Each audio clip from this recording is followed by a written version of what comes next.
volumenya banyak, cuma tekanannya itu bakal rendah.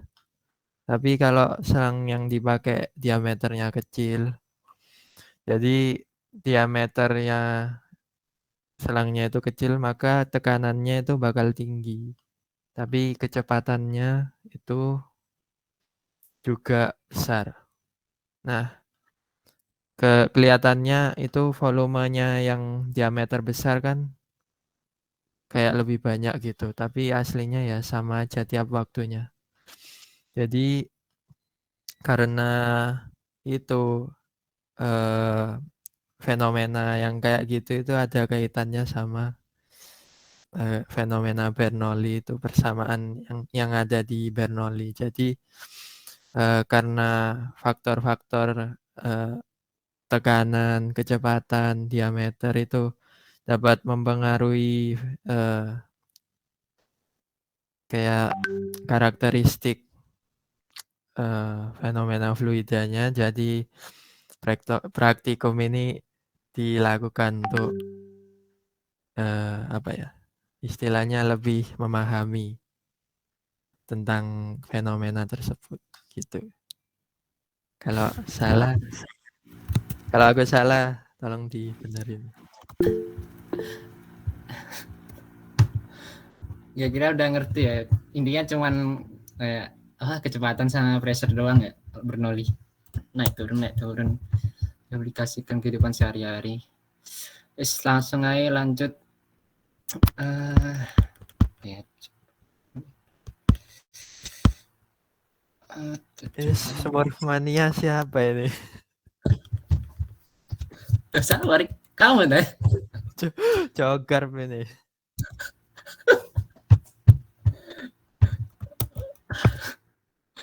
Kamu kan itu. Terus lanjut. Tujuan praktikum. Coba jelasin tujuan praktikumnya.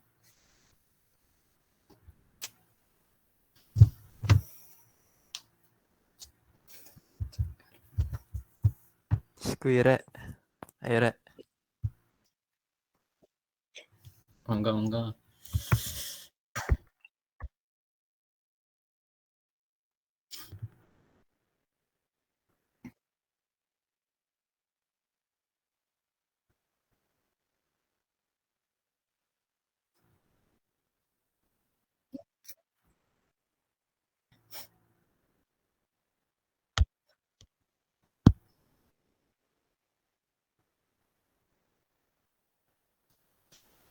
Oke.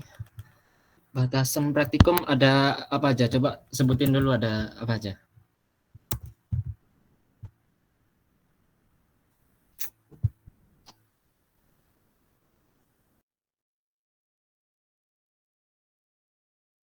Aku izin jawab ya Mas. Ya. Batasannya ada 6. Yang pertama itu steady flow, yang kedua incompressible flow, yang ketiga inviscid flow, terus flow along streamline. Habis itu ada uniform flow, sama yang terakhir no hitless happen.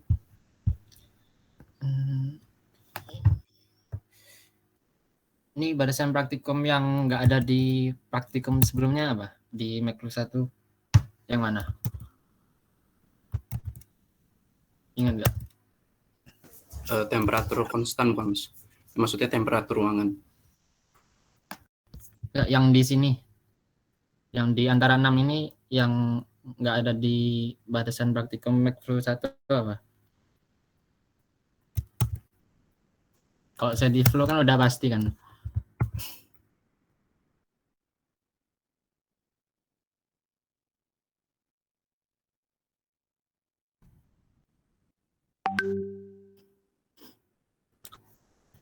aku jawab boleh nggak? Boleh lah. Yang nggak ada itu kalau nggak salah ya, seingatku no hit loss itu. No hit loss happen. Ada nggak sih? Lupa aku bos. Nggak ada. Ya itu no hit loss happen. Terus udah itu. sama ini ya, flow long streamline. Oh ya itu. Langsung aja jelasin lah. Yang flow long streamline tuh gimana? Sama no hitless happen tuh gimana? Satu-satu boleh.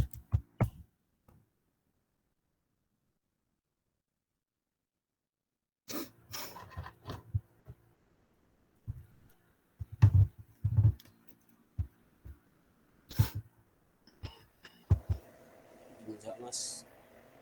Nah. Untuk yang flow along streamline itu, streamline ini dilakukan dalam satu streamline aja, Mas, untuk mempermudah perhitungannya.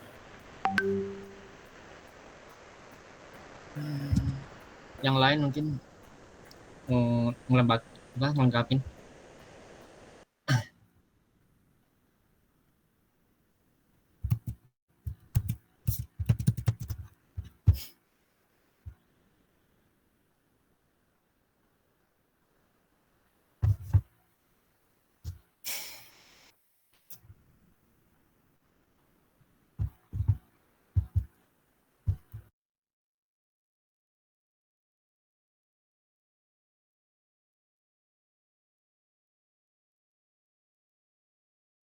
Ya deh, jawab aja slow, salah gak apa-apa.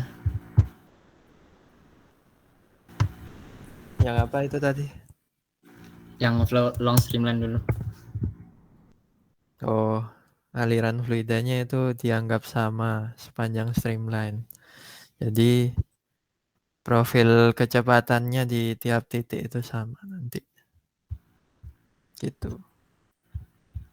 Kan ada ya profil kecepatan di pinggir permukaan, terus ada yang di tengah, terus sama ada yang di mana ya? Aku lupa satunya.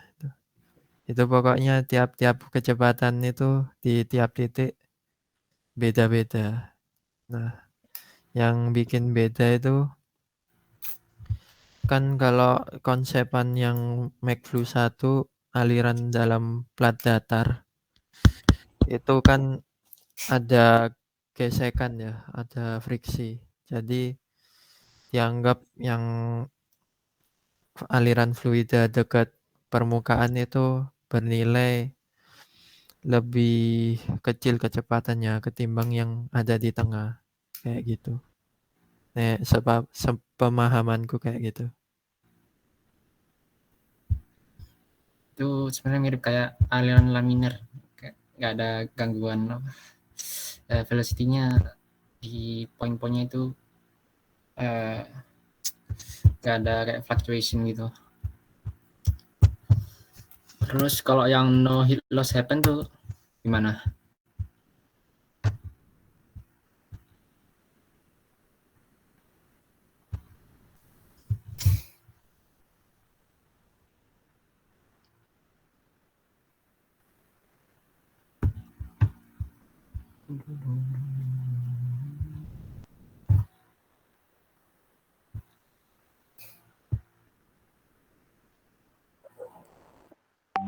Ya.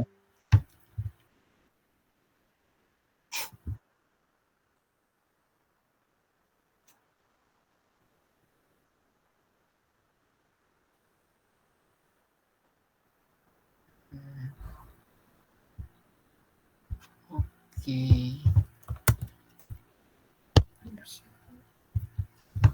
Benar. Lanjut ke dasar teori. Di rumusnya tuh kan kayak apa? W dot shaft shear sama other tuh kan nilainya 0 kan, coret. Itu kalau yang W dot shear itu nilainya itu kenapa kok bisa diasumsikan 0? Izin jawab, Mas. Iya. Ya. Jadi nilai W dot shear itu 0 karena di dindingnya tidak terjadi gesekan, karena aliran itu dianggap laminar atau turbulen. Jadi profil kecepatannya semakin ke dinding semakin dan kalau yang menempel di dinding kecepatannya 0, jadi perlu dimasukkan ke rumus gesekan shear-nya jadi 0. Ya, jadi cuman dari dinding aja ya tadi kamu bilangnya. Wah, gimana? Soalnya agak kurang jelas anunya. Ada dengung-dengung gitu. Tadi kamu bilang shear-nya itu gesekannya 0 di dinding ya? Ya, karena kecepatan aliran di dinding sama dengan 0. Oh, kecepatannya 0. Kecepatannya 0, shear stress-nya jadinya gimana? Jadinya 0 karena tidak pergerakan fluida di dinding itu, Mas. Kalau apa namanya? Kecepatan bergerak kan karena dia ada gesekan kan. Mungkin yang lain mau jawab, coba.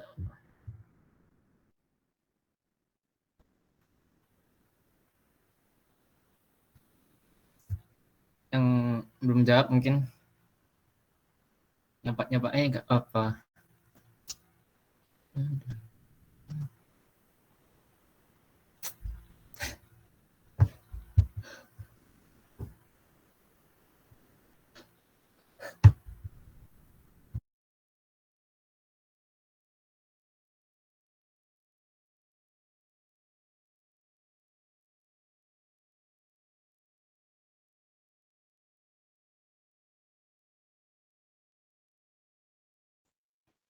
Ya, nyoba jawab. Itu ada hubungannya sama tegangan geser nggak? Iya. Ini kan shear stress itu kan tegangan geser Nah, iya ya. bahasa Inggrisnya.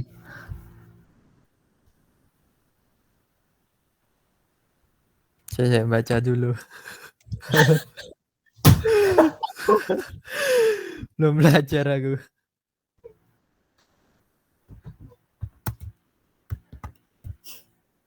Masih ingat nggak kan itu dibagi jadi 3 tuh.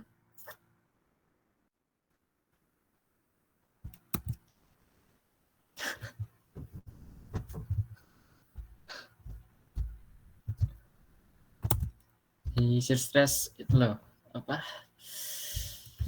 Di kontrol volume.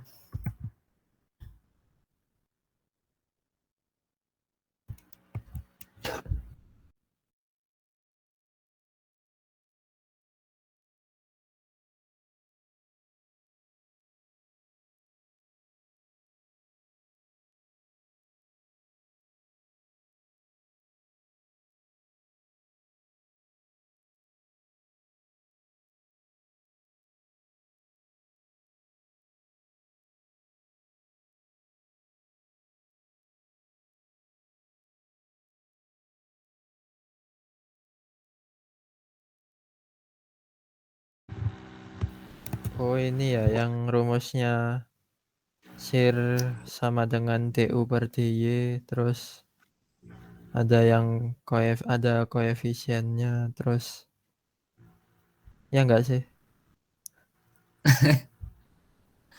Gimana kira-kira?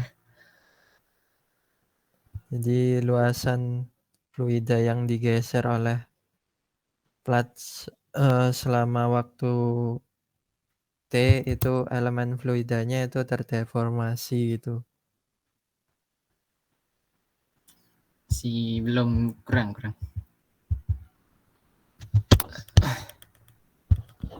Mungkin yang lain bisa sambil bantu-bantu juga.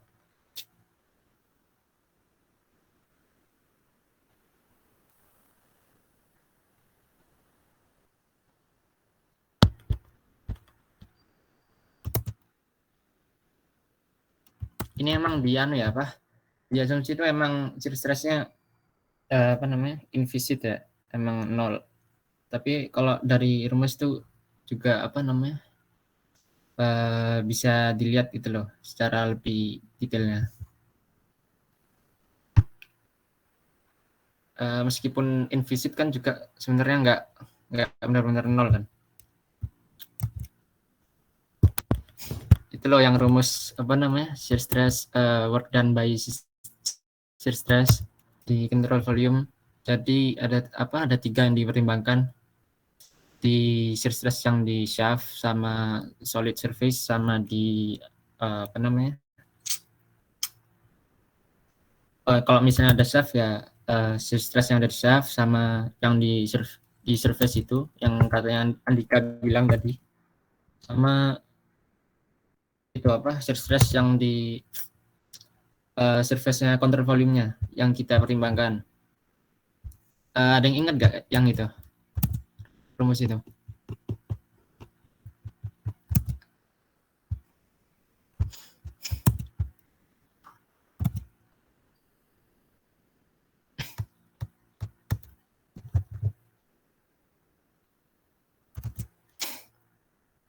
Tadi yang kata Andika itu apa? Benar ya, V-nya emang 0 di apa? Di surface.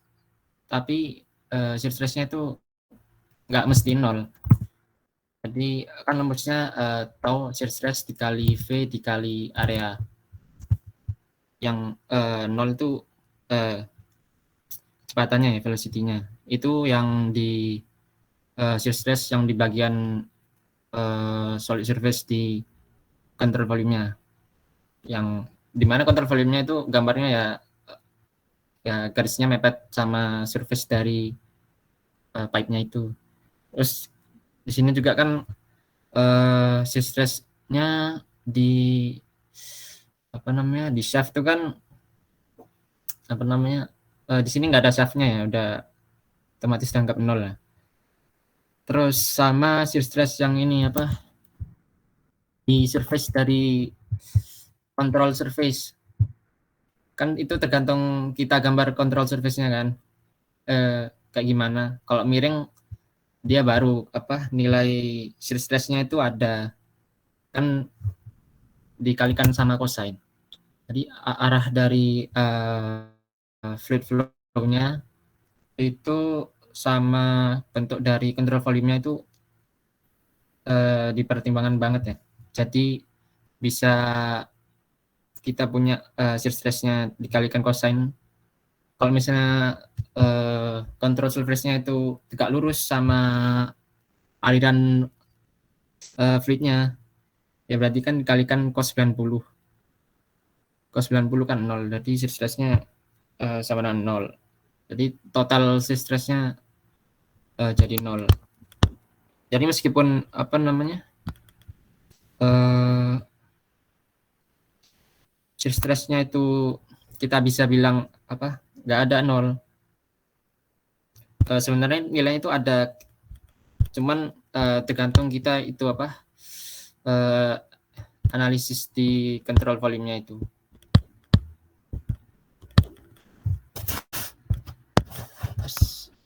Lanjut ya.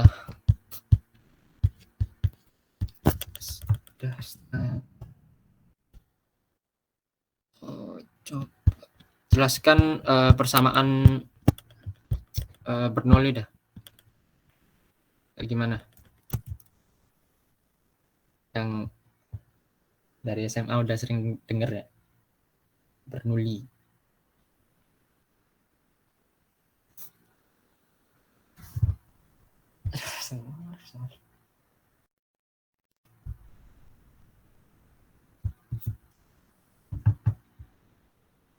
Persamaan Bernoulli.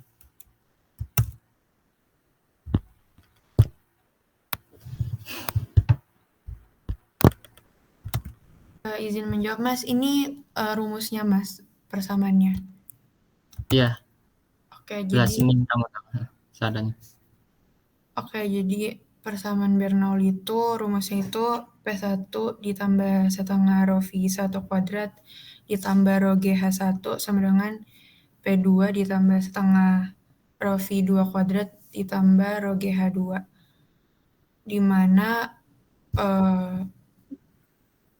Di mana P1 itu adalah tekanan pada ujung pipa 1 dan P2 tekanan pada ujung pipa 2, rho 1 massa jenis fluida 1 dan rho 2 massa jenis fluida 2, dan V1 itu kecepatan aliran fluida pada pipa 1, V2 kecepatan aliran fluida pada pipa 2, H1 itu ketinggian penampang pipa 1 dan H2 ketinggian penampang pipa 2.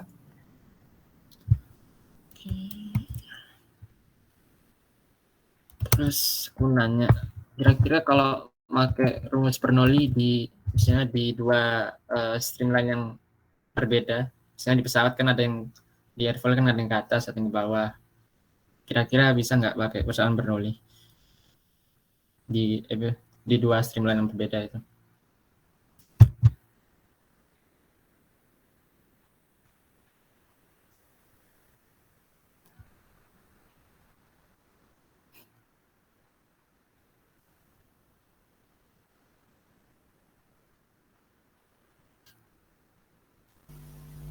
Maksudnya yang titik 1 di atas terus titik 2 di bawah.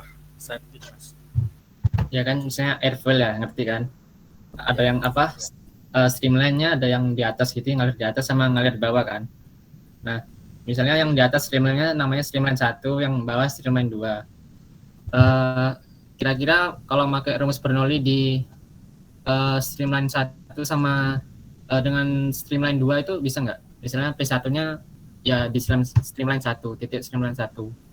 Terus sama dengan P2-nya tuh di titik streamline 2. Kira-kira bisa nggak?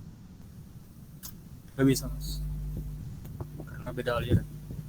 Nggak bisa. Karena ya, beda aliran. Kenapa kira-kira? Kalau beda aliran kok nggak bisa? Bisa, Mas. Ya. Mungkin masa jenisnya, Mas.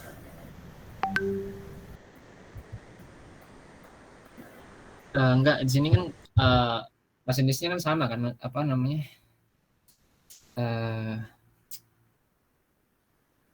Kalau misalnya di satu titik poin Kontrol surface-nya.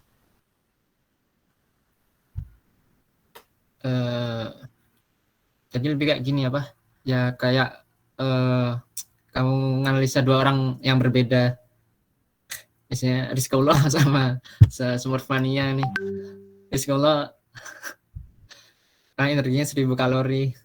Terus olahraga berkurang jadi 800.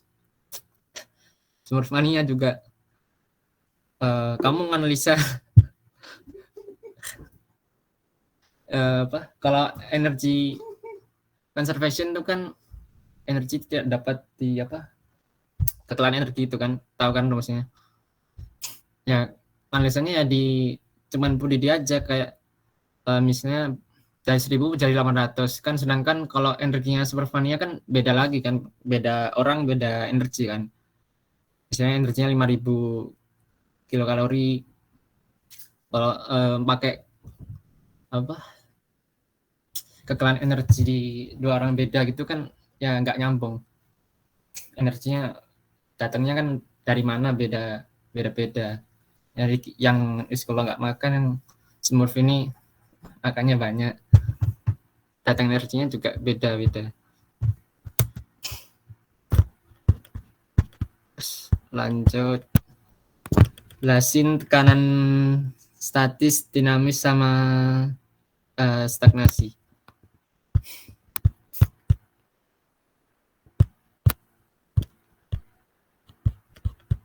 Yuk, Erek Bang nih.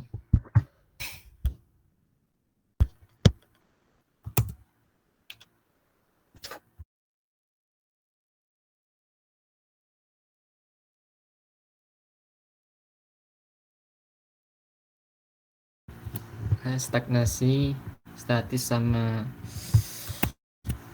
dinamik. Izin menjawab, Mas. Mungkin kalau tekanan statis itu tekanan yang kalau misalkannya diukur dengan alat ukur tekanan itu dia memiliki kecepatan yang sama aliran fluidanya, Mas. Terus yang lainnya?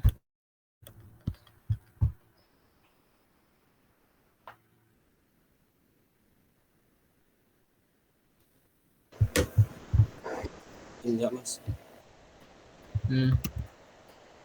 Yang stagnasi, Mas, itu tekanan saat aliran diperlambat hingga kecepatannya 0.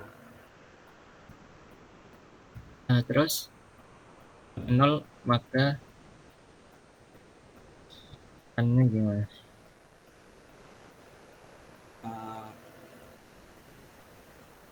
ya keadaannya itu mas, itu namanya tekanan yang terjadi saat tadi kan aliran diperlambat hingga berhenti mas. Terus tekanannya itu yang dinamakan tekanan stagnasi mas.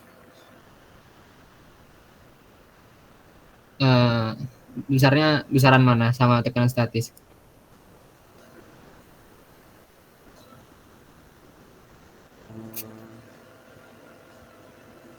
Stagnasi mas. Oh, Karena apa?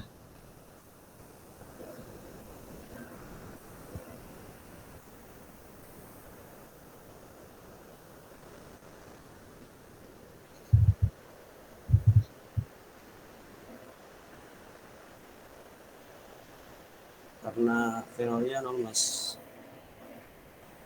Nah, jadi karena semua energi yang lain itu di convert jadi tekanan itu ya.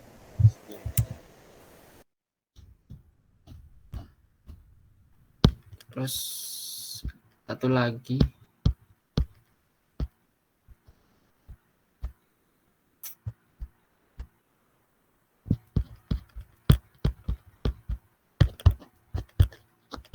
selagi ini monggo. Izin menjawab Mas, kalau tekanan dinamis berarti dinamis itu mungkin ini apa Mas?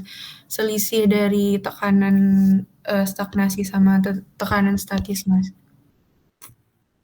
Oke. Jelasin ECL sama HGL.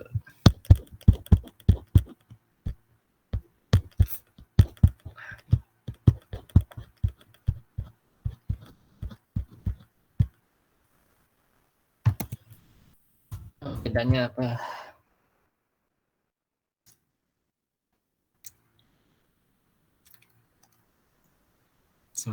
Coba jawab. Iya, Smurf. Kalau EGL itu energi Greatland, jadi itu menggambarkan total energi mekanik yang ada di sistem. Kalau di HGL itu hydraulic Greatline, itu menggambarkan energi potensial yang dimiliki sistem. Dan itu kurva energi EGL itu besarnya sama kayak total head. Tapi kalau yang HGL itu besarnya total head dikurangi velocity head. Kayak gitu. Oke, gampang ya. Lanjut. Alat ukur wall pressure tab. Gimana tuh wall pressure tab? Coba jelasin yang kalian tahu udah.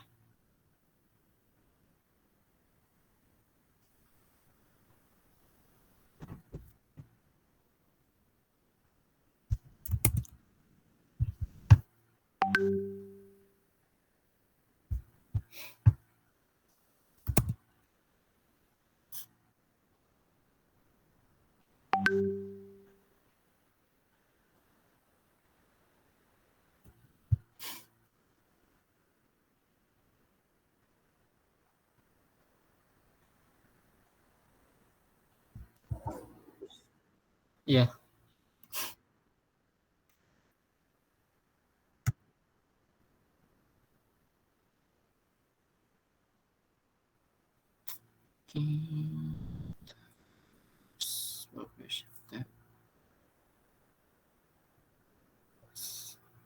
Kalau pressure gradient-nya gimana? Di itu, di setiap streamline-nya.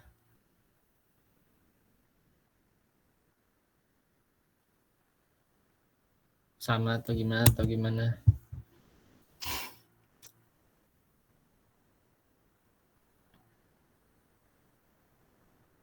Kan ada dasar teori.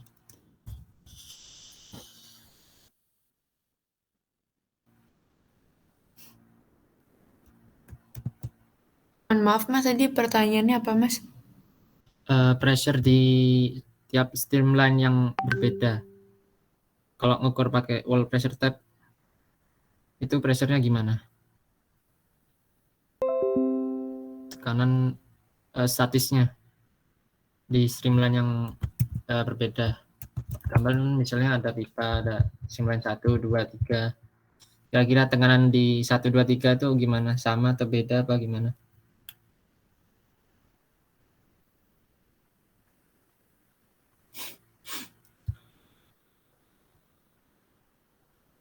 Kalau yang pressure tape itu, wall pressure tape itu ini apa? Setauku yang ya apa? Hah? Oh iya, yang apa? Dekat ini loh apa? Dekat permukaan pinggir-pinggirnya itu tekanannya bakal beda sama yang di tengahnya itu. Terus kalau arahnya kalau sejajar lebih apa ya? Lupa aku. Jadi kan gampangannya itu kan kata kuncinya lebih ke tekanan statis ya. Ya. Tekanan statis kira-kira fungsi apa tekanan statis? Itu lebih ke anu kan apa? Di sini tuh sama kayak potential energy.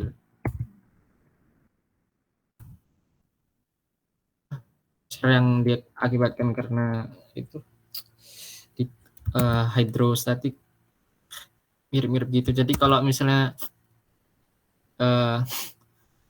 tergantung pipa yang ngadep ke atas ya, misalnya streamline-nya ini 1, 2, 3 ya pressure-nya ya di titik 1, 2, 3 sama.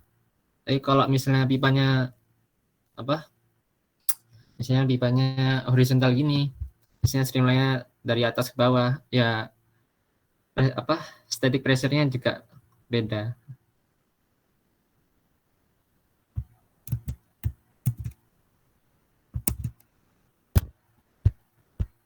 Terus kalau misalnya static pressure di ini di apa nama pipa yang melengkung, kira-kira pressure-nya di streamline yang berbeda sama apa beda? Misalnya ada pipa melengkung terus streamline 1, streamline 2, streamline 3 yang radiusnya lebih gede, urut dari kecil ke gede.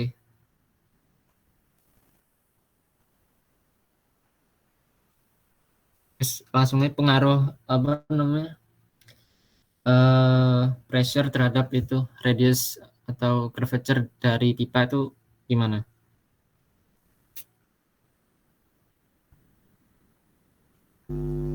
Jawab mas. Kalau Ya. streamline yang dekat dengan pusat lingkarannya itu tekanannya lebih kecil daripada yang jauh dengan pusat lingkaran karena ada gaya sentrifugal. Nah, benar. Semakin radiusnya gede semakin besar.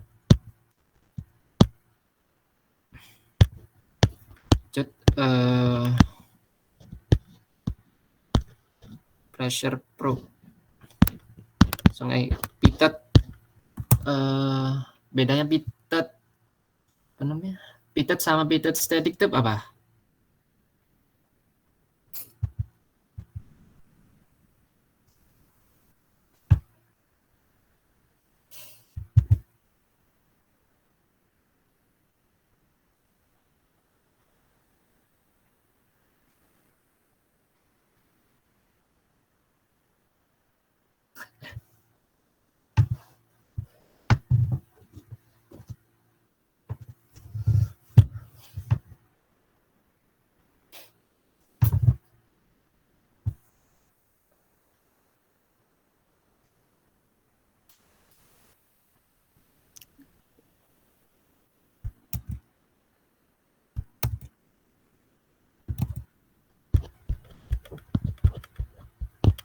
Kalau apa namanya pitot itu ngukur itu apa namanya pitted aja ukur tekanan stagnasi. Nah, kalau ada pitted sebenarnya ada statiknya, kira-kira gimana?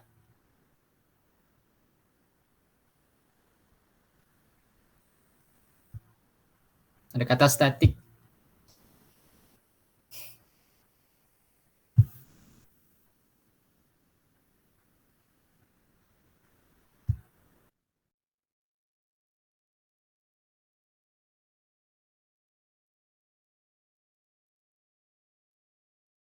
Static pressure untuk ngukur ini bukan apa?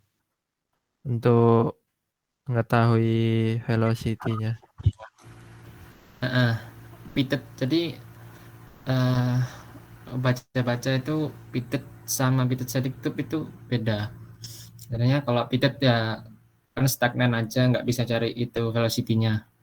Kalau pitted static itu di satu alat langsung gabungan ya, ngukur statis sama stagnan kan bisa dapat itu apa namanya dynamic, jadinya velocity.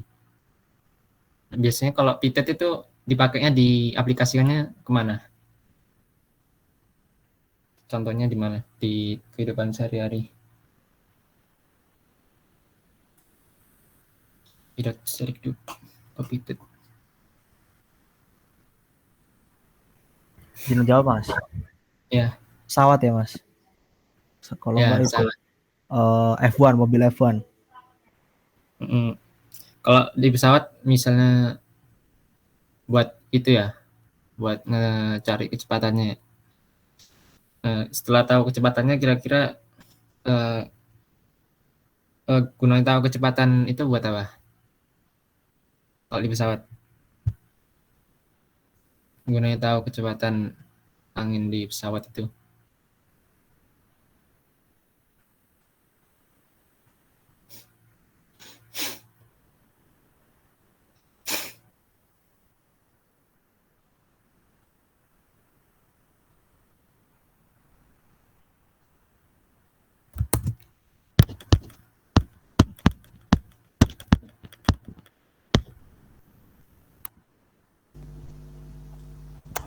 Mungkin untuk alasan keamanan ya, Mas.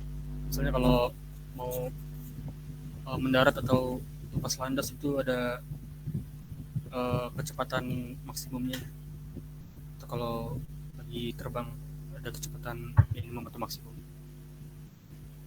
Oke, kayak gitu bisa ya. Tapi yang utamanya itu lebih ke apa?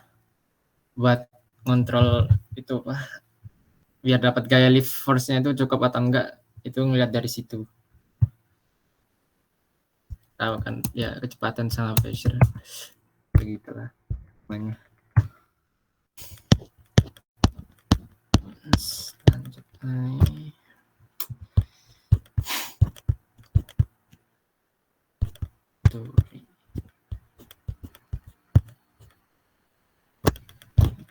Langsung Anes apa peralatan sama cara kerjanya gimana?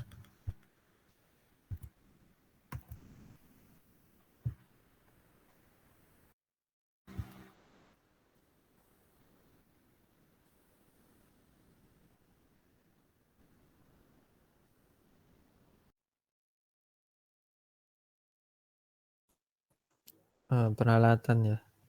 Peralatan ini bentuknya manjang ini. Ada fan-nya, terus fan-nya jenis centrifugal.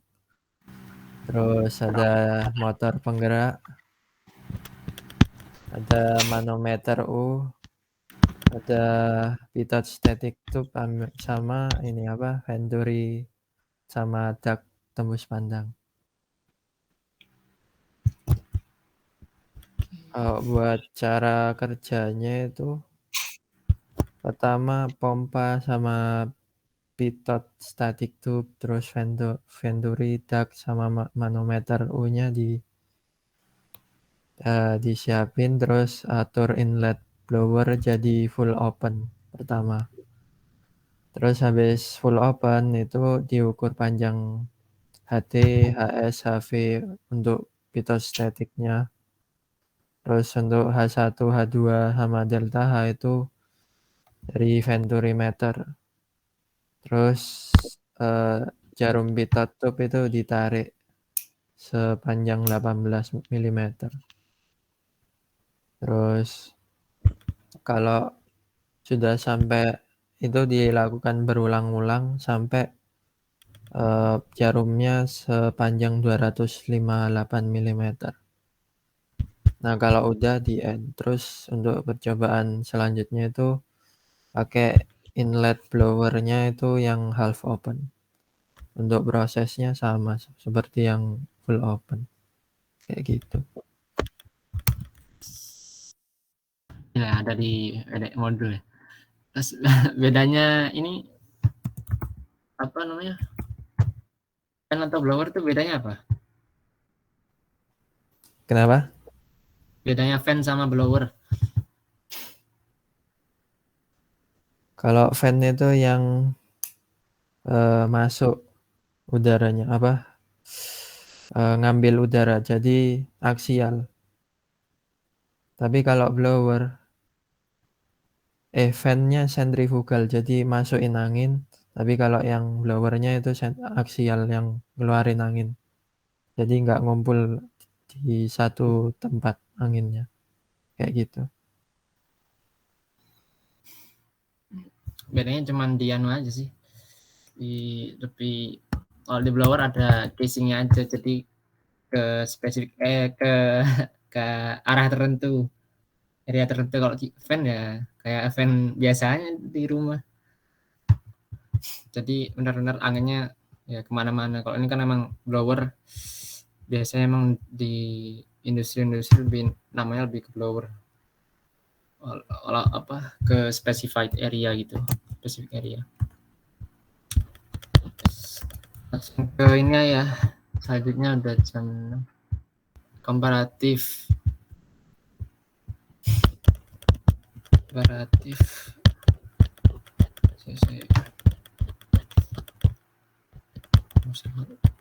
latar belakangnya secara singkat ya.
Oke, langsung lanjut batasan masalah fully developed flow.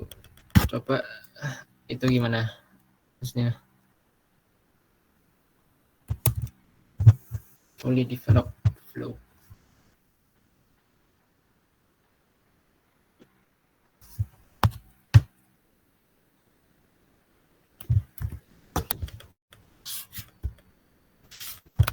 Jawab Mas. Jadi fully developed flow itu adalah aliran yang sudah berkembang secara sepenuhnya. Itu terjadi saat boundary layer sudah bertemu. Efeknya adalah aliran itu kecepatannya tidak berubah di arah X. Terus kalau bedanya fully developed flow yang laminar sama turbulent gimana? Kira-kira itunya, bentuknya.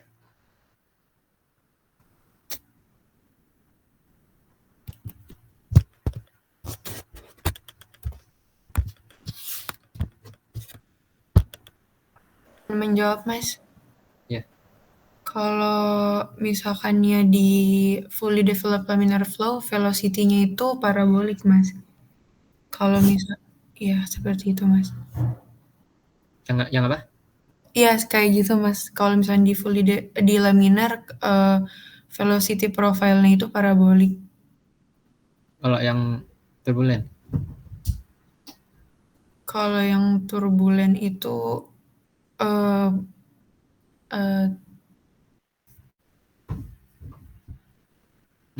DC. Smurf mania, jawab wes. Smurf jawab Smurf.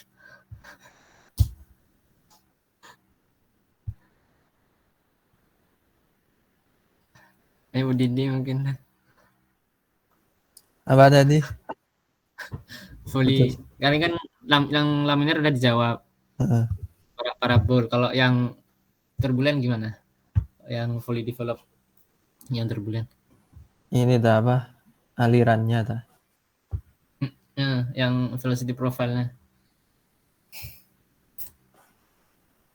Fully parabolik itu yang ini ya tadi.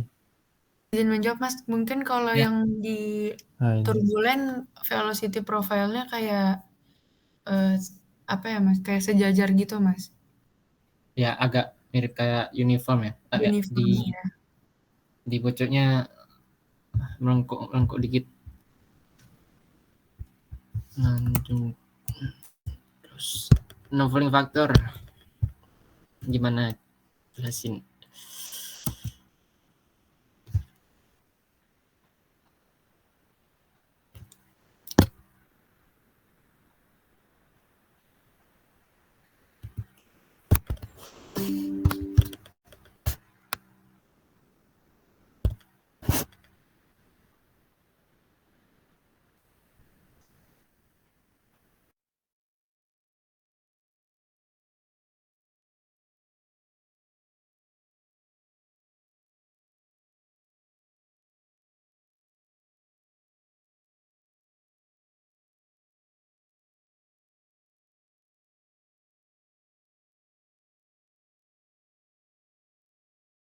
Ayo, non-falling factor kan udah bikin tuh di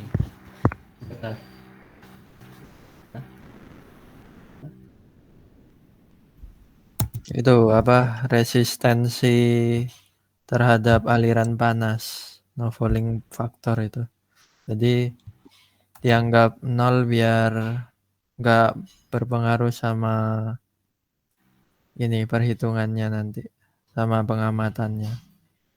Jadi kalau ada panasnya dimasukin itu kan pasti ada kalor.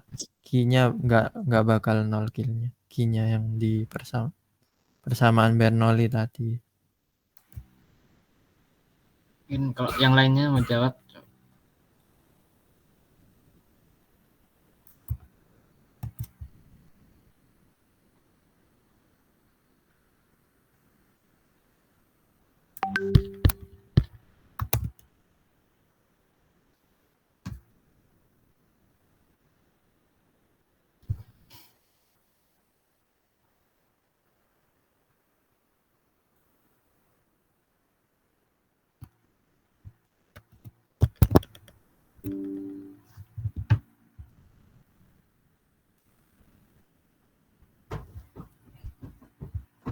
Mencoba Mas.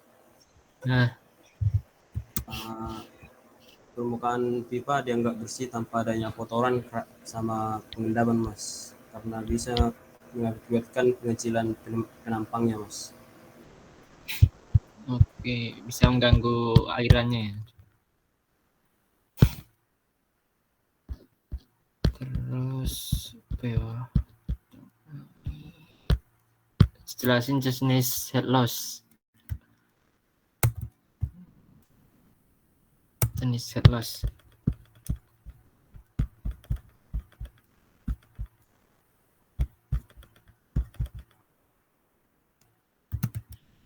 Tuh.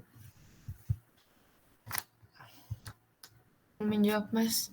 Jenis-jenis head loss itu ada yang pertama itu major head loss sama minor head loss, Mas.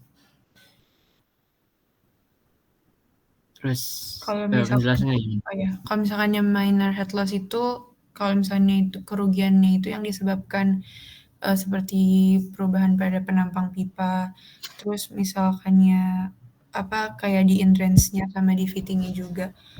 Minor head loss itu juga suka terjadi di sambungan pipanya, terus daerah dengan perbedaan luasan atau perbedaan sudut. Kalau misalkannya major head loss itu kerugian yang disebabkan penurunan tekanan yang terjadi pada sepanjang pipa, kayak misalkannya water hammer gitu, Mas. Terima kasih. Terus masuk ke alat ukurnya. Ada apa aja kira-kira alat ukurnya?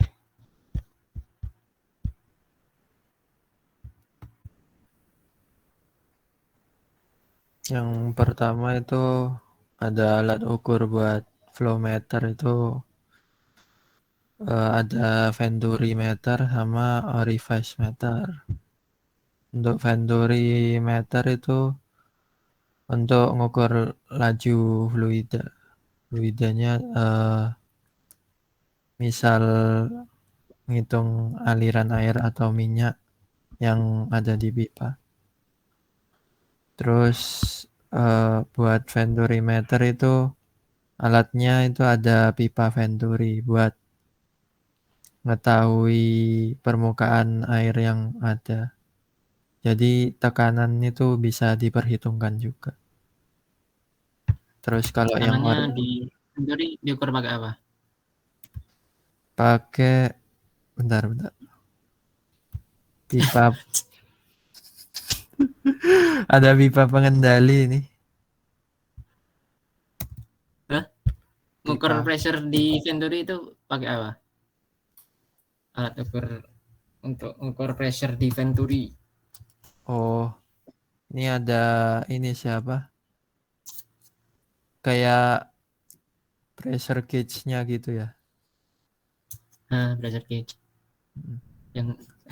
Yang tadi itu yang Iya. mirip sama kayak wall pressure taping. Terus ini ada yang orifice meter itu untuk manipulasi tekanan itu. Ya gitu sih.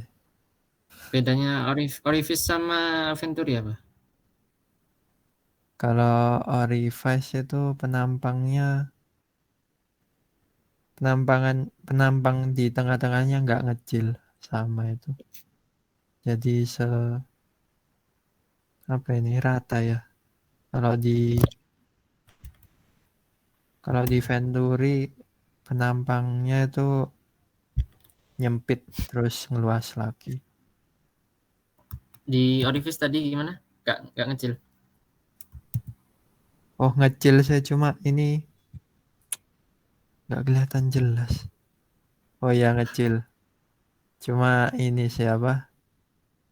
Langsung datar gitu sih tiap permukaannya pas mau masuk sama keluar.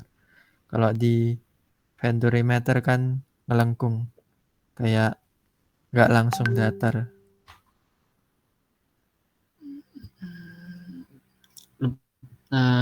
Kira-kira pressure loss-nya lebih banyak yang mana? Di orifice. Terus kalau bedanya Venturi meter sama pitted stick tube apa?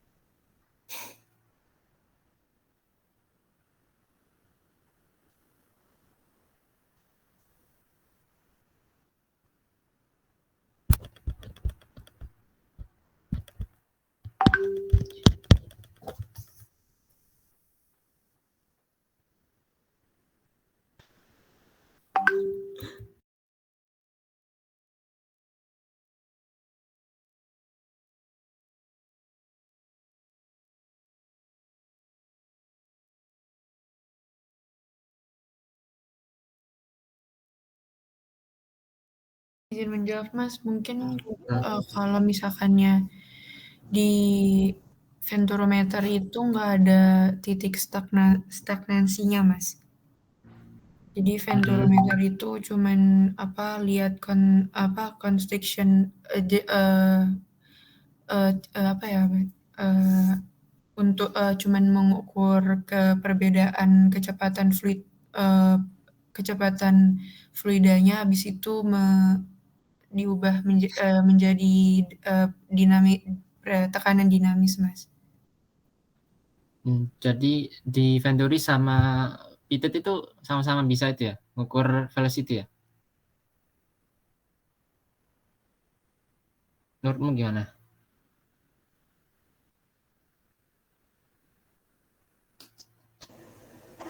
Enggak Mas. Ya. Nah, sepertinya kalau yang pitot itu lebih ke pressure Mas. Yang yang venturimeter itu lebih ke arah alirannya, kecepatannya. Ya, yang benar gitu, lebih pressure sama itu discharge. Aku nanyanya itu kalau ngukur velocity kira-kira bisa nggak pakai dua itu, pakai Pitot sama Venturi, kira-kira sama nggak hasilnya?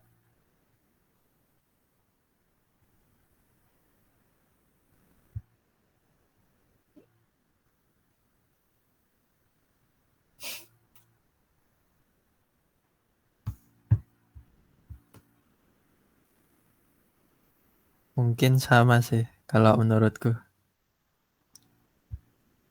Soalnya kan kalau yang Venturi sama Orives ini hampir sama ya, cuma bedanya di ini Kan sama Pitot kan ini. Sama. Venturi sama Pitot sama. Sebenarnya beda Mas. Beda karena nampangnya aja nggak sama Mas. Kalau Pitot gimana nampangnya? Kalau pitot itu lebih Mas, tampangnya itu dari ujung ke ujung sama Mas. Jadi tekanannya sama juga. Terus yang di Venturi itu beda Mas. Ini ya, kasih tahu. Kalau di Pitot itu velocity yang diukur itu velocity at any point. Kalau velocity yang kalau kalian ngukur velocity pakai venturimeter, dapatnya itu kalian cuman average velocity, bukan velocity di tiap titik ya. Makanya kalau Venturi kan emang tujuannya buat itu, lebih ke discharge sama pressure drop, dilihat juga dari situ. Terus aku nanya, kalian kira-kira kenapa kok venturometer itu dibuat tuh karena apa gitu? Alasan adanya venturometer atau orifice juga yang fungsinya sama. Kira-kira tuh karena ada masalah seperti apa ini? Kok akhirnya terbentuk venturi atau orifice itu?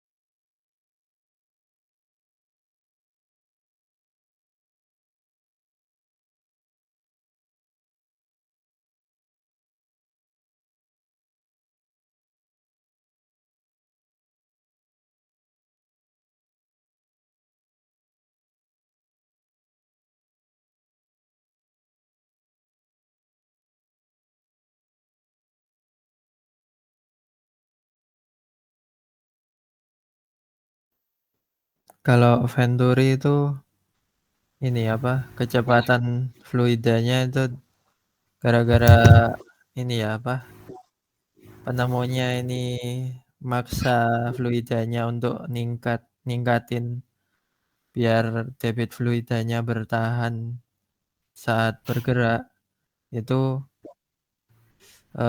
tekanan pada bagian yang sempit itu dibikin terus tekanannya itu harus turun. Jadi karena ada pemindahan energi potensial yang dipindah jadi kinetik. Kalau Venturi. Jadi gini ya sebenarnya. Tadi kamu kan nyebut aneh, apa namanya? Pressure drop. Ya kan? Yuk. Nah, kalau misalnya di mana ya? Ini ada pipa panjang. Terus kamu taruh pressure gauge di dua tempat lah, dua sisi, dua titik. Kanan kiri. Yang jaraknya cuman misalnya jaraknya 30 cm lah, 30 cm. Nah, kan di sini kita butuh data pressure drop kan. Nah, kalau misalnya kita lihat dari pressure gauge itu, kan pressure drop-nya itu cuman dikit banget gitu loh. Kalau di pipeline yang lurus gitu, itu pressure drop-nya benar-benar kecil banget. Jadi kita nggak bisa ketahuan apa nilainya itu. Nah, supaya kita bisa ngelihat pressure drop-nya yang itu, kan harus gede ya supaya kita bisa tahu pressure drop-nya. Nah, makanya ditaruh itu. Kalau yang konvensional ya, taruh pressure gauge-nya taruh jarak yang jauh banget, misalnya jaraknya 1 kilo antar pressure gauge yang satu sama satunya. Tapi kan itu kejauhan kan. Nah, makanya dibikin itu Venturi atau orifice. Dia pressure drop-nya kan dibuat apa? Jadi beda. Jadinya langsung kelihatan gitu loh di satu tempat. Nggak perlu harus ke sana, harus ke sini. Jarak 1 kilometer itu kan jauh banget.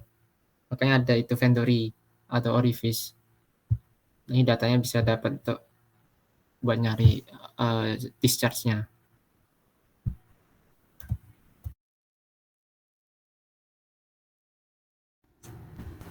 Terus tadi kurang satu ya, kan nyebutnya Venturimeter sama orifice. Kurang satu itu apa?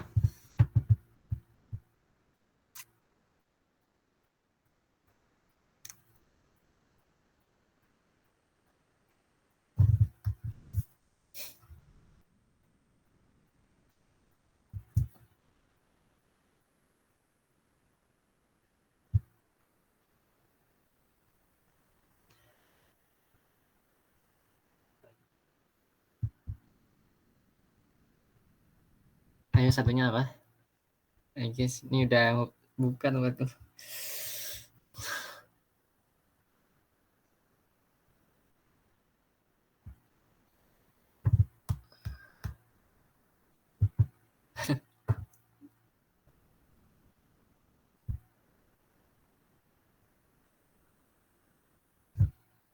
Satunya apa lagi, Rek?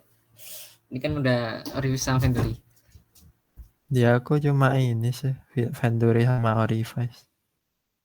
Oh iya. Nah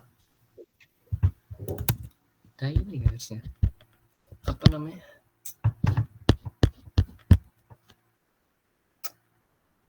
Oh, apa di aku yang lama itu ya? Rotameter namanya. Jadi discharge-nya itu langsung kelihatan. Jadi kayak manfaatin gaya gravitasi, ditaruh di air, alatnya taruh di air, nanti kan kalau ada aliran ngalir kan dia keangkat ke atas. Nah, jadi selisih dari itu apa gravitational itu force dari alatnya itu nanti dapat data discharge-nya. Kalian nggak ada ya? Kemarin ada. Lanjut lagi dah. aku mau nanya, misalnya ada case gini ya, misalnya ada pipeline yang panjang, terus ada pompa, terus pompanya nyala, terus fluidnya ngalir di pipeline tersebut. Kalau menurut kalian, misalnya aku matiin pompanya secara langsung, menurut kalian itu oke nggak? Izin menjawab, nggak oke, Mas. Karena itu ada bisa menyebabkan kayak water hammer gitu. Jadi nanti kan misalkannya ada pressure drop dan jadi bisa menyebabkan gelembung-gelembung gitu. Ntar dia bisa bikin gelembung-gelembung tersebut misalkan ya semakin lama digituin bisa merusak impeller pompanya.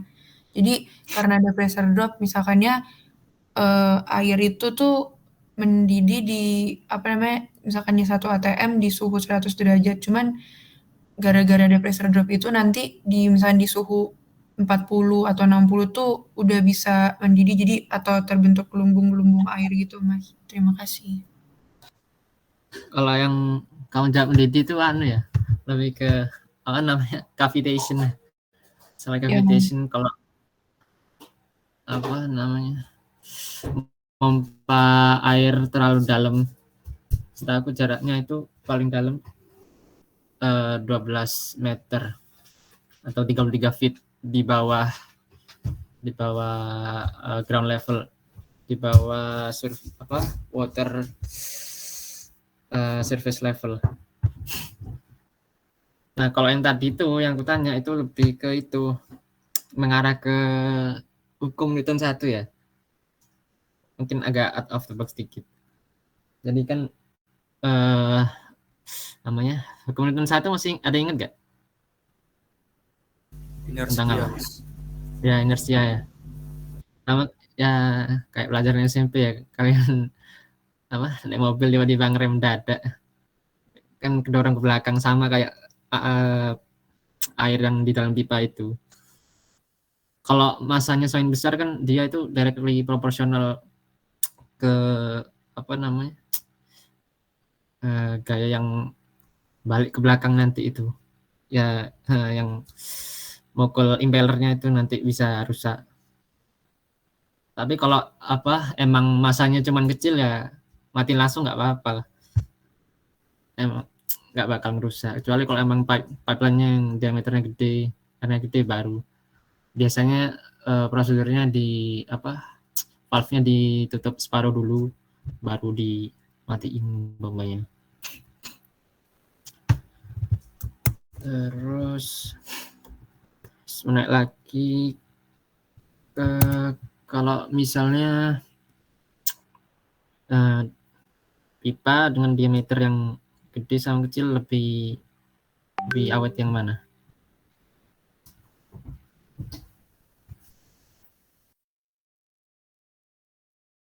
Yang gede, Bos. Ya, karena tekanan yang diterima itu kan lebih kecil daripada yang pipa diameter kecil. Tekanan yang terima lebih kecil. Ya. Kalau yang diameter gede. Terus losses-nya itu yang di pipa diameter besar sih, yang tekanannya lebih. Jadi head loss-nya lebih lebih banyak ya. Lebih banyak head loss-nya sih. Kalau yang di besar. Kan barusan udah belajar rumus Bernoulli. Rumus Bernoulli gimana? Ingat nggak, Bos? P1 per rho ditambah nggak usah rumusnya, namanya ada tiap itunya apa? Pressure tambah apa? Oh ya, pressure tambah kinetik tambah potensial. Nah, sama dengan apa? Sama. Ya, konstan kan? Konstan. Kalau diameternya gede, kira-kira berdasarkan continuity velocity-nya lebih kencang apa lebih lambat? Lambat sih. Nah, lebih lambat ya. Velocity Iya. lebih lambat. Velocity kecil di rumus itu kira-kira supaya dia jadi konstan pressure-nya gimana? Harus gimana? Velocity yang Kan lambat. tadi pressure tambah itu apa namanya? Yang velocity sama elevation ya sama dengan konstan.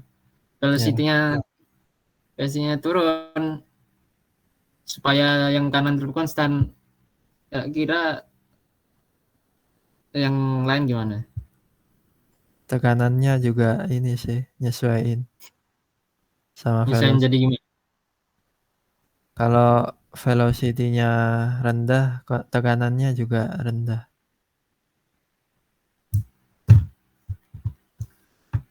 Mungkin yang lain.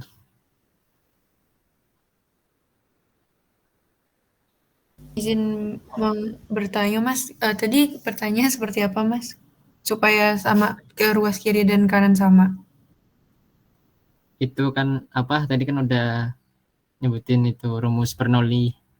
Kan rumus Bernoulli kan di titik 1 sama titik 2 kan energinya sama kan?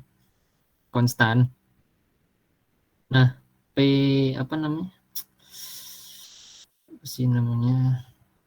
Kalau diameternya gede kan berarti kalau berdasarkan continuity dengan discharge yang sama itu velocity-nya kan bakal lebih lambat kan. Kalau velocity-nya lebih lambat di rumus Bernoulli kira-kira yang sisanya ini gimana supaya hasilnya tetap konstan?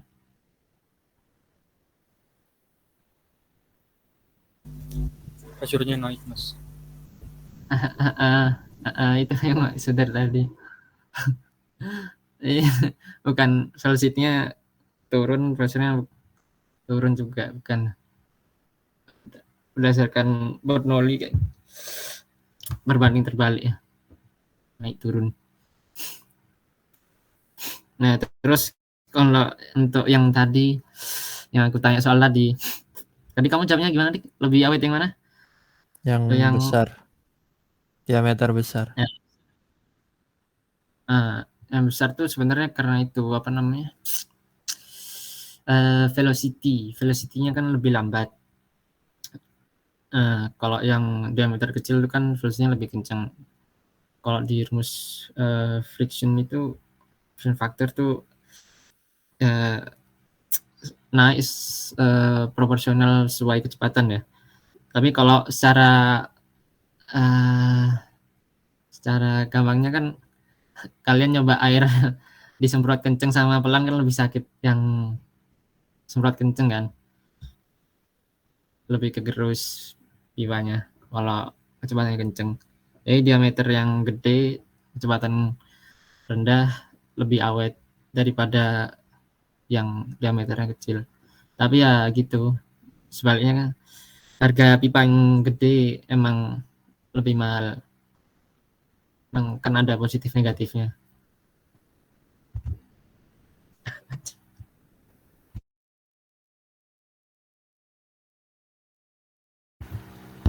Terus lanjut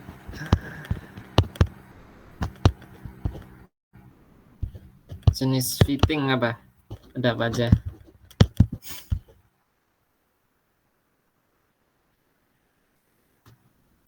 Jenis fitting kan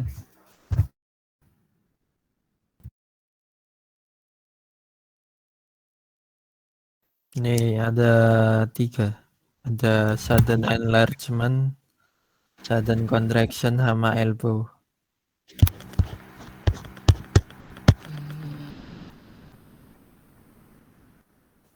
yang namanya mungkin udah ngerti kali ya, cuma kalau baca-baca aja.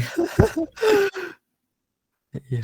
Tapi aku mau nanya gini ya, kalau di apa sih namanya, di sudden enlargement itu kan gimana bentuknya? Dari kecil ke gede ya? Ya. Nah, kalau diameternya kecil, berarti kan kecepatannya tinggi, pressure-nya turun. Terus di yang sudden enlargement yang diameternya gede, ya itu kan sebaliknya kan, pressure naik, velocity turun. Nah itu menurut kalian gimana kalau misalnya pressure-nya di kiri sama pressure-nya di kanan, pressure di kiri lebih rendah, pressure kanan lebih gede, kira-kira bisa kedorong balik nggak? Ya, jalannya ke kanan, jadi tekanan kanan lebih besar, kanan kiri lebih kecil. Oh, bisa itu kalau semisal ada di sudden enlargement itu kan ujung-ujung outletnya yang dari kecil ke besar, pinggir-pinggirnya itu biasanya ada wake. Nah, wake-nya itu yang bikin ini kecepatan alirannya itu kayak kedorong berlawanan arah ke belakang. Jadi kecepatan yang diameter besarnya itu bakal bakal lambat ketimbang yang kecil gara-gara wake itu. Jadi yang karena adanya wake itu jadi kayak gitu, turbulen itu. Iya, jadi ada yang bisa balik ya, tapi bisa juga tetap terjalan ke kanan gitu. Kalau emang energi di kirinya lebih gede, sama di daerah setelah sudden enlargement yang diameternya gede itu juga pressure-nya juga lebih rendah. Kan juga kebantu sama energi dari momentum dari pump. Ya tergantung itu sih. Calculation head loss. Lanjut.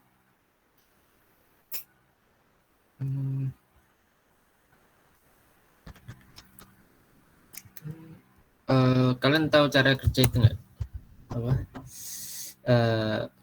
Water system di rumah kalian kayak gimana?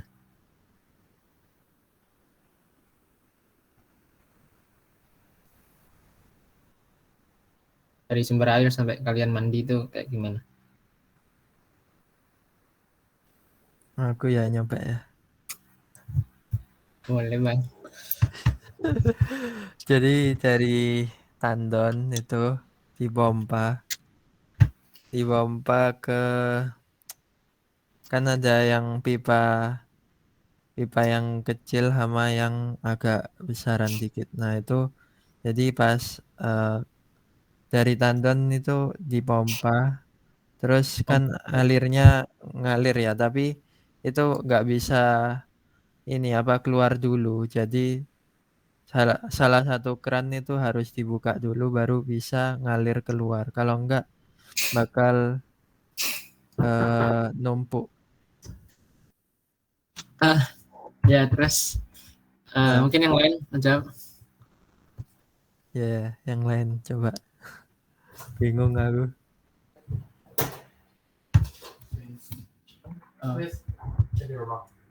Oh iya, wait, I'm sorry.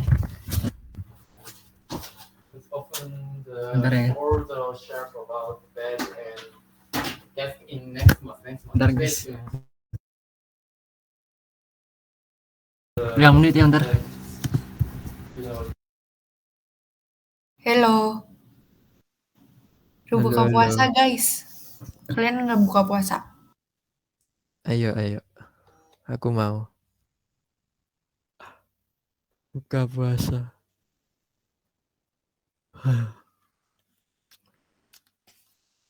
Ayo buka puasa.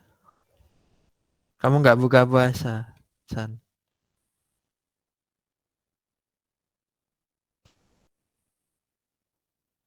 Masih di mute itu, San. Aku udah buka puasa dari jam 10 pagi tadi. Sip. Udah tercukupi asupannya. Iya. Kalian adik kakak ya? Kirain tadi adik kakak. Saudara.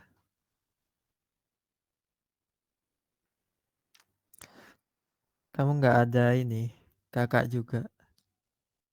di mesin. Nggak ada. Oh, beneran saudara tapi. Lah, Iya. dia ketawa.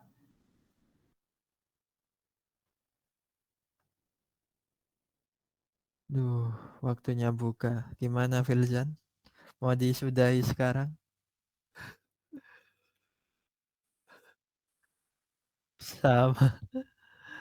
Emang kalian di mana? Di Surabaya udah buka puasa kok dari jam 17.25 tadi. Ya, aku di Surabaya ini. Udah buka. Oh, oh iya. Di Banten emang jam berapa?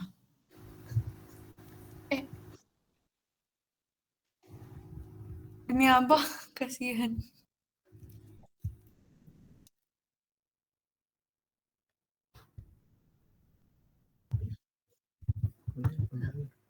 Ini lanjut aja ya. Ada gangguan dikit tadi. Tawa. Lanjut. Dan tahu-tahu, oi.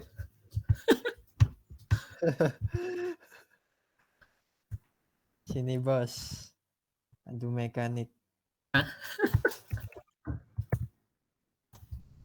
Tadi sampai mana ya? Lupa.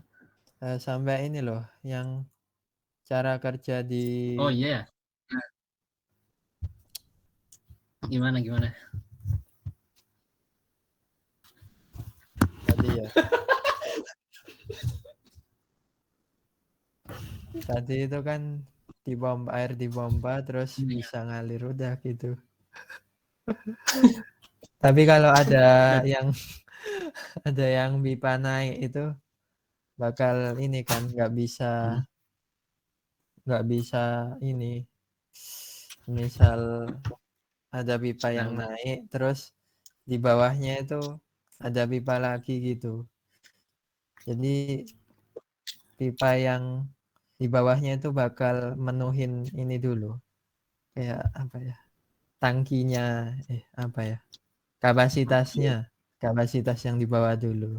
Baru kalau yang di bawah udah ini tercukupi, udah full, baru bisa ke atas.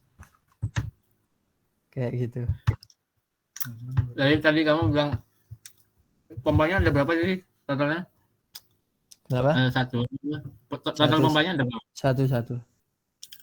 Pompa dari tandon ke showermu.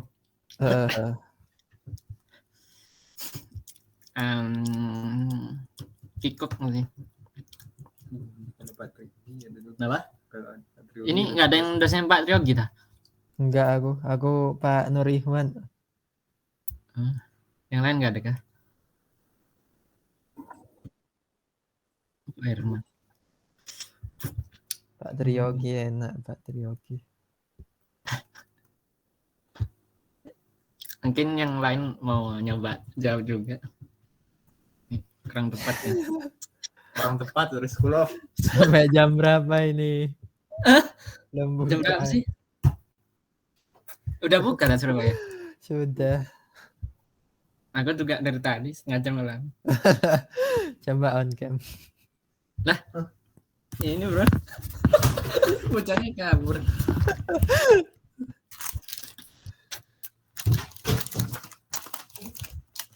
Gimana? Yang lain coba. Mana Joker kok kabur? Ayo yang lain. Ayo coba Yazid. Dari tadi sembunyi Yazid. Riskulo. Mana Cogarp ini?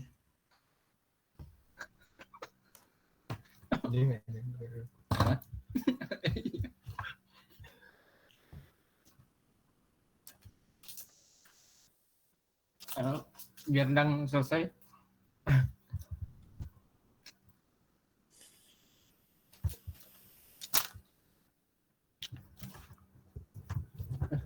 Kenapa sih ini?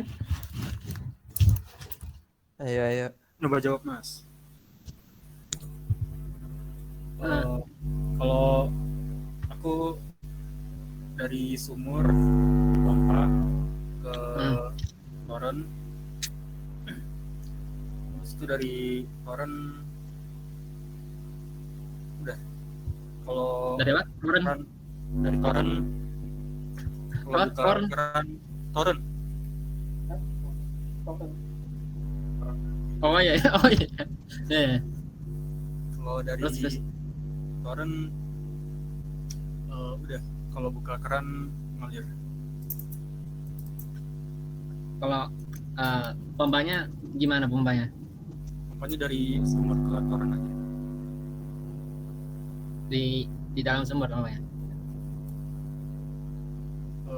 Pompanya di kita maksudnya. Pompanya di atas, jadi dari sumur nariknya dinaikin.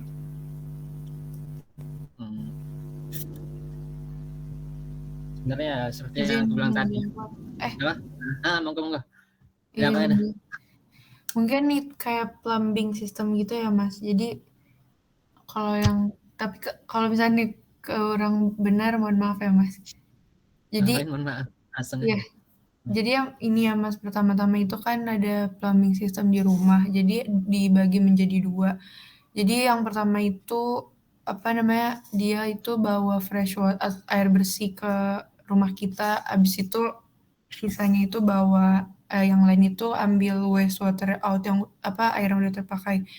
Jadi kalau water yang datang ke kita fresh water itu tuh di bawah tekanan. Jadi itu masuk ke rumah kita itu masuk ke rumah kita itu under enough pressure. Jadi itu itu jadinya membolehkan si air itu tuh naik ke atas gitu, travel upstairs. Terus habis itu kalau misalkan airnya itu habis itu ada valve-nya gitu, ada main water shut off or stop valve. Jadi itu valve-nya itu terletak itu di dekat plumbing sistemnya. Jadi udah Mas, kayak gitu aja Mas. Oke. Saya tak jelasin yang agak nggak begitu ya. Jadi mainly itu ada biasanya 2 jenis ya. Yang pertama misalnya rumah individu kalian ya simply kayak tadi itu pakai tandon sama pompa. Nah pompanya kan memang fungsinya buat pompa air dari bawah sumur itu ke atas ke tandon dulu. Nah tapi jenis pompanya itu juga tergantung dari kedalaman airnya yang aku bilang supaya nggak ada problem tadi yang menguap di impellernya itu cavitation. Nah itu sekitar 12 meteran di bawah tanah, di bawah ground level. Itu bisa maksimum 12 meter lah, 10 meter maksimum tuh kita bisa pakai pompa yang kita taruh di atas tuh disedot. Nah itu sekitar 10 meter dalaman. Kalau lebih dari itu ya itu bakal favorit duluan ya. Terus kalau misalnya dalamannya lebih dari itu, dalam banget ya pakai itu pompa yang dicelupin ke sumurnya emang. Jadi biar pompanya dari bawah di sumurnya itu ke atas. Kalau dalamannya dalam banget ya, lebih dari 10 meteran itu. Biar enggak cavitation tadi. Nah, terus ya setelah udah nyampe tandon, saya udah tandonnya kisi penuh ya udah kalian buka keran ya otomatis ngalir karena itu karena gravity aja. Tergantung ketinggian juga ya kalau flow rate-nya. Dengan tandon kalian semana. Simbol kayak gitu. Terus yang kedua tuh gini, misalnya di perumahanku ya, itu jadi nggak pakai tandon. Jadi pakainya jadi ada water reservoir gede banget. Terus dari water reservoir itu airnya tuh langsung dipompa gitu loh, pompa ke tiap rumah, langsung sampai ke shower tiap rumah masing-masing. Nah, karena itu kan jumlah yang pakai banyak banget, jadinya ya pompanya itu jalan terus. Sekitar berapa ya? 7,5 kilowattan lah. Ada berapa? 34 pompa. Nah, itu nyala terus 24 jam. Kalau yang pompa yang kita individual itu ya nyala pas water level di tandonnya itu ya udah misalnya sampai level berapa, separuh atau sepertiga, dia otomatis pompanya nyala lagi sampai ngisi penuh. Kalau udah penuh ya pompanya mati, ya biar efisien. Tapi kalau perumahan gede gitu, kalau pakai tandon gitu ya agak ribet, nggak lebih efisien yang pompanya nyala terus.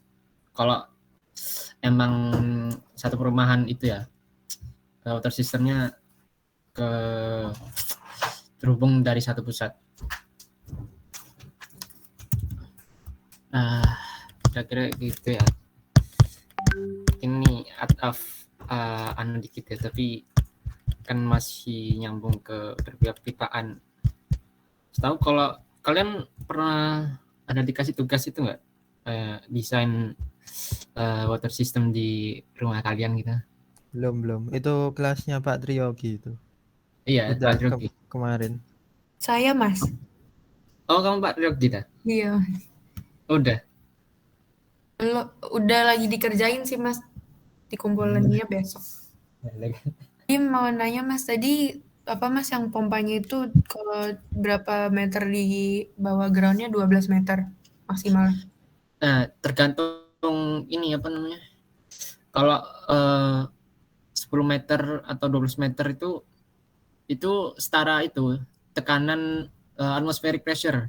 Atmospheric pressure kalau di-convert ke head itu meter sekitar 10 atau 12. Kalau feet-nya itu 33 feet. Nah, itu asalkan air yang ada di dalam tanah itu terekspos sama itu atmospheric pressure itu. Kalau dia nggak terekspos, tingginya bukan segitu. Oke, Mas. Makasih, Mas. Jadi nggak bisa pakai itu pompa yang di atas. Dulu temanku kayak gitu dimarahin sama Pak Yogi, cavitation gitu. Lanjut ya, udah mau buka ya, langsung aja dah. Ya, Metodologi. Mantap. Metodologi dah, terakhir kelas.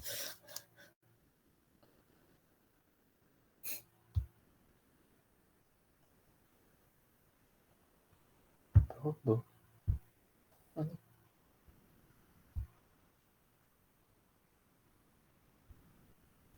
Ya, metodologi ya. Yang pertama itu penyambungan pipa. Aku ya. Sumber mania. Penyambungan pipa suplai dan pembuangan sistem perpipaan. Terus yang kedua ada pengaturan laju aliran atau valve-nya itu. Yang ketiga itu membuang udara dalam manometer dan sistem perpipaan. Yang keempat suplai tekanan pneumatik.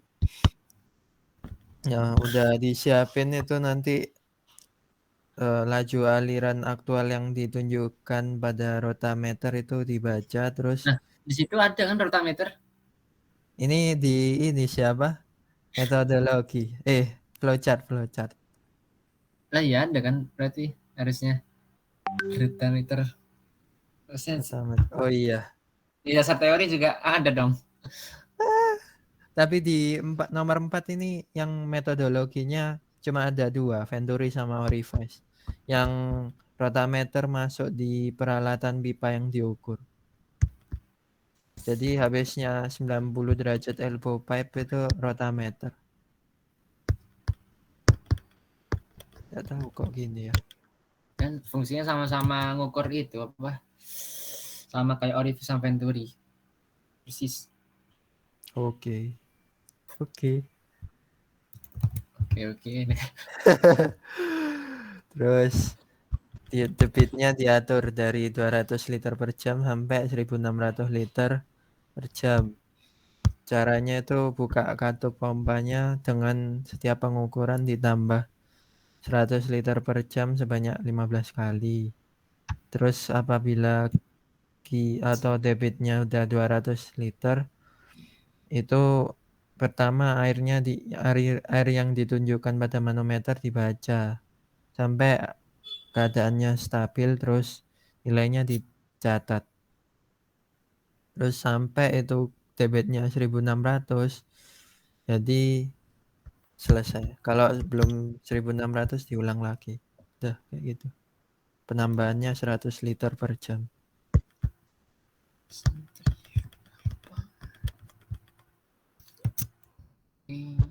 Aman. Yang ini nggak pakai anu ya? Nggak pakai blower yang ini. Oh iya, blower ya, lupa. Aku nggak pakai aku. Berarti kamu mengiyakan pakai blower di sini. Enggak sih, nggak pakai. Nggak pakai. Blower yang Bernoulli itu tadi. Ini pakainya apa?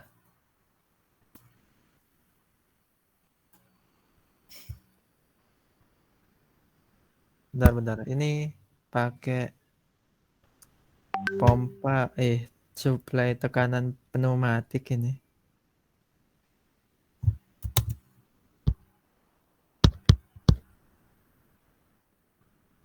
Itu suplai tekanan pneumatik itu. Ini centrifugal pump. Itu. Apa yang Bernoulli nggak pakai apa centrifugal pump? Bernoulli ya.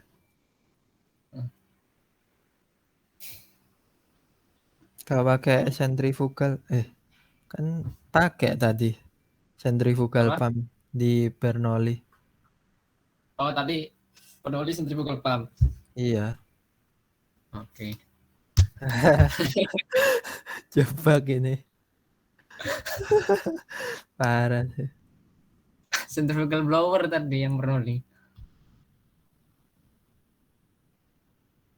Ya kan karena itu yang dipompa kan apa? Gas sama liquid kan. Kalau gas pakai centrifugal pump nggak efektif.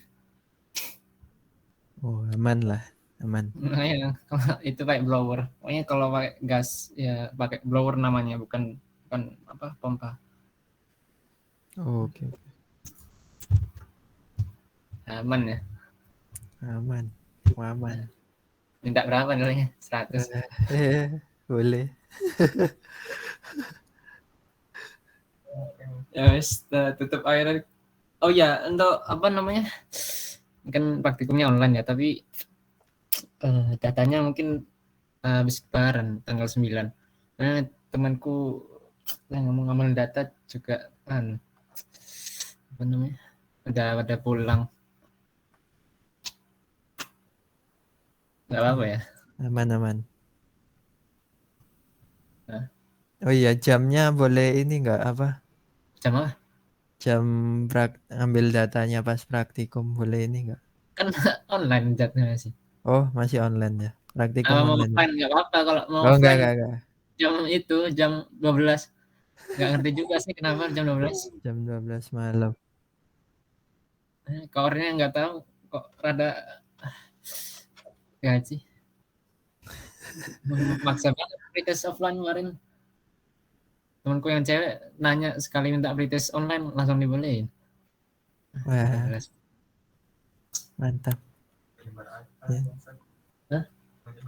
Enggak. Ya udahlah. Nah, ditutup aja. Okay. Smurfmania. Oke. Baik, saya Smurfmania akan menutup kegiatan pada hari ini.